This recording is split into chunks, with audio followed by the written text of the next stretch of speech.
Yes అండి. ఇప్పుడు Bharat Russia సంబంధాల విషయంలో అమెరికా పాత్ర ఏంటి అనేది చాలా జాగ్రత్తగా ఉండాలి.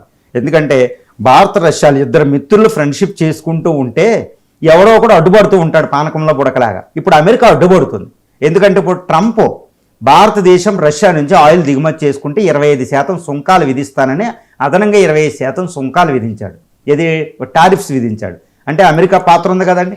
అమెరికా నుంచి మనం S-400 Triumph missile air defence system తెచ్చుకుంటే అమెరికా ఏం చేసింది? కాట్సా, ఇది countering the American adversary through sanctioning authority, CAATSA అని ఒక యాక్ట్ను ప్రయోగించింది.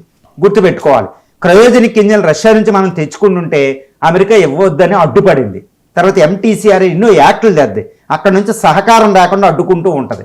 కాకపోతే ఇది ఎందుకు పట్టించుకోవాలంటే ఇండియా అటు రష్యాతో ఎలాంటి సంబంధాలు కోరుకుంటుందో అమెరికాతో కూడా సంబంధాలు కోరుకుంటుంది అంతర్జాతీయంగా.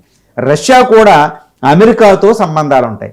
అంటే అమెరికా పాత్ర అక్కడ చాలా కీలకంగా తయారైపోయింది. కాబట్టి అమెరికా ఎన్ని కుయుక్తులు అంటే రష్యా భారత సంబంధాలను దెబ్బతీయడానికి అమెరికా చేయని ప్రయత్నం లేదండి. అమెరికా CIA ఎప్పుడూ కూడా రష్యా ఇండియా సంబంధాలని ఎప్పుడూ దెబ్బతీయడానికి ఉంటుంది. అయినప్పటికీ ఇలాంటి అమెరికా యొక్క